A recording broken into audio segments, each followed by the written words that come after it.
My physique in uni wasn't great. That was because of poor eating habits, poor lifestyle choices, and just being an overall degenerate. But now I've transferred that.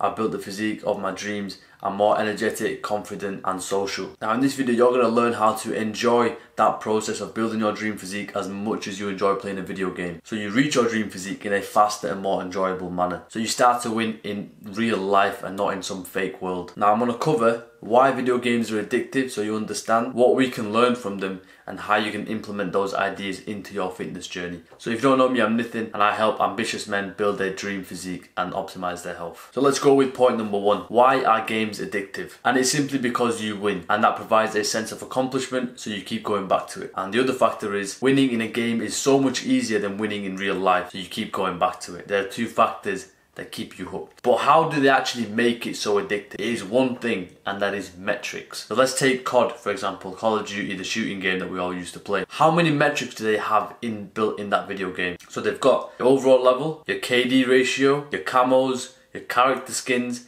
your gun levels, your attachments. These are all basically psychological hooks which keep you in the game. I want you to think of these as like mini wins. But how does this work as a whole in the game? I want to show you now. So let's just say you start off the game, you bought your level 1 and you want to get to level 100. What they've done is implement these mini wins all throughout the game. What are these mini wins? It's those things we mentioned earlier. Those skins, those gun levels, those camos, attachments, etc, etc, etc. They're all littered in between that journey. But how does that have an impact on you? It means that you stay in the game for longer. It makes you stay in there for long enough until you get to that level 100. So that leads me to point number 2. How do we implement this idea into our fitness journey? You begin tracking as many metrics as you feel comfortable with. So I want to give you a quote from Alex Hormozy. The first step in making progress is tracking progress. If you don't track progress, you don't care. And I wholeheartedly agree with that. This, in my opinion, is a difference between the average physiques that you see in the gym and the top 1% physiques. Now I want to give you a real life example to help you illustrate why this actually works. So let's take two guys, Jack and James. Both of them are overweight and both of them have the same goal of building a lean and ripped physique. However, they have two completely different approaches. So let's go with Jack. Jack looks at a ripped physique for motivation, like he sees, for example, Chris Hemsworth or something, and he tells himself, this summer I'm going to get ripped. However, James, he measures his daily weight, he measures strength gains in the gym, has a calorie goal for the day, takes weekly progress pictures, has weekly check-in calls with his coach, tracks his sleep and wake time, and measures his daily screen time to make sure he's not wasting any time. Let's do some quick maths on this one. Jack now has 1 way to win, whereas James has 7 ways to win. But not only that, Jack's 1 way to win is a long win. Because he's only looking at that Chris Hemsworth physique, he may have to wait 4, 6, 8 months to feel any sense of a win. So do you think he'll stay consistent for those first 4 weeks even? Whereas James, he has fast wins, quick feedback.